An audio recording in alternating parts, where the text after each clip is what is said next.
Hi, welcome to the 2019 Round 5 AFL Wrap Up. We're here at the Footy Wrap Up studios, but we might have a live cross later on coming for you. So, let's get into it.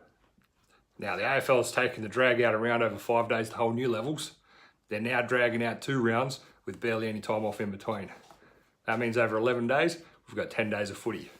Today's the only free footy day, but we'll be making sure you still get your fix by providing you with some unique quality content.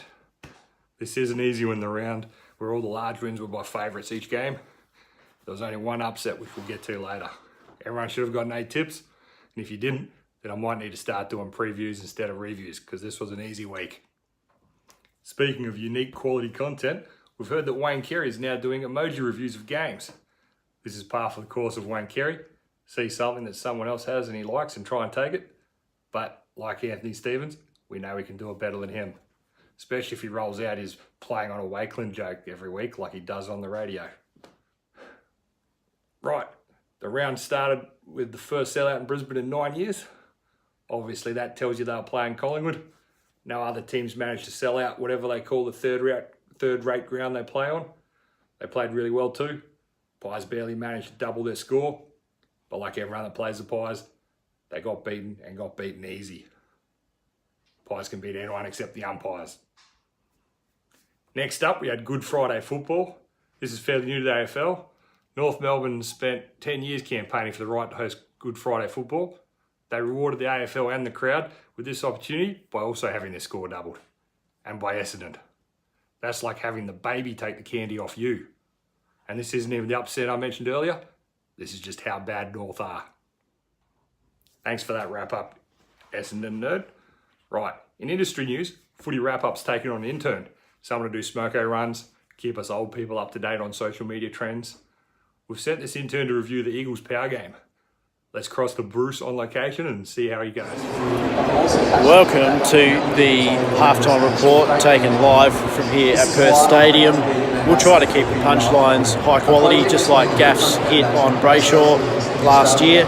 Speaking of Gaff, he's had an extremely quiet night so far this evening. He's obviously still suffering from the vicious headbutt he received to his fist. Conditions inside the stadium tonight, it's currently wetter than inside the Notre Dame Cathedral this week after the firefighters had finished. Now we've got to feel a little bit sorry for for the Port Adelaide supporters this week. They've travelled all the way from Adelaide, which they needed a horsepower time machine to get here.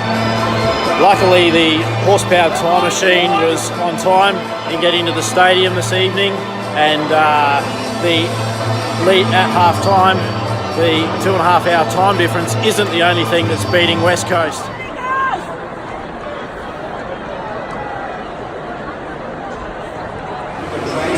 So that's all we have time for here tonight at Perth Stadium. Port Adelaide have flogged the home favourites West Coast. All the West Coast supporters went home at 3/4 time like they usually do. Come on, the power. Back to you in the studio. Thanks, Bruce. The Eagles are certainly a big, strong, talented team, but they definitely have no appetite for the hard work that wet weather footy requires. They prefer the show pony stuff, and that is why this also wasn't the upset that we mentioned at the start of the show. Saturday saw the Giants host the Dockers. Now, a lot of people will tell you that this was an upset, but here at Footy Wrap Up, we go beyond the superficial stuff and we get the hard stats. And if you look at those hard stats, you know that the Dockers were a shoo-in to win this game. Let me tell you why. Every team this year that's played the Eagles has won their next game easily.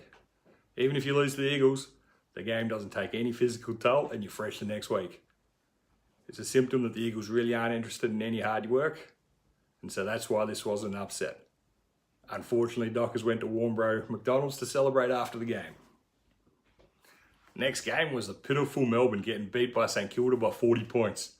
At the start of the year, this would have been an upset. But St Kilda are really doing well beating rubbish teams, and Melbourne is certainly textbook rubbish. Next up, we had the Ninthman Tigers take on the Sydney Swans.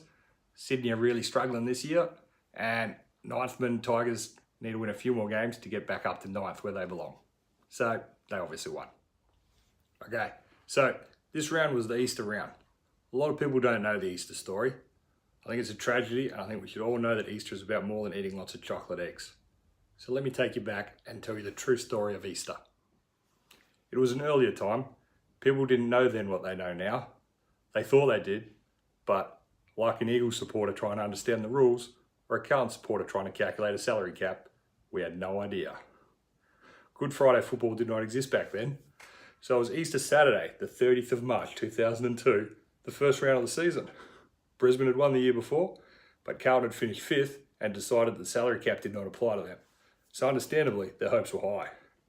They played St Kilda, the team that would have gotten the wooden spoon if Freo didn't exist as everybody's safety net. Somehow, St Kilda flogged Carlton, and the Blues went on to win the wooden spoon instead of the cup. The Carlton Football Club died that day. In the time since, they've won 5 wooden spoons, and the only time they made the finals was when Essendon got kicked out to make room for them. Then, like a miracle, on Easter Sunday 2019, the Carlton Football Club rose from the dead. They beat Footscray, which is barely an AFL team, but an AFL team nevertheless. They won their first game in 268 days, kicked over 100 points for the first time since 2016. They've improved their recent record to 4 wins out of 37 games. Just like that, they're now no longer on the bottom of the ladder. And with a team that is made up almost exclusively of number 1 draft picks, I'm predicting that they could win as many as 2 games this season. That's right, you heard it here first. Footy Wrap Up is predicting that Carlton will win another game this season. We really like to stick our head out, put our neck on the line here. After this shock, it kind of took the excitement out of the Crows beating the Suns by 73 points. But, like the Easter miracle, this also helped Carlton by pushing the Suns below the Blues on percentage. Speaking of, are they called the Blues because supporting them must be really depressing? Then, on Easter Monday, the Cats beat the Hawks, and the Hawks fans booed Gary Ablett. They did that last year as well. Get ready to hear all the crying when someone from Hawthorn gets booed about how it's not right to boo players. Hypocrites. Well, that's it for the week. Well, when I say week, the new round starts tomorrow. So, let us know in the comments what you think of Bruce. Does he get to keep his job? Do we start paying him? That'll depend on what you guys think of him. Oh, and also, remember, always tip the team that just played the Eagles.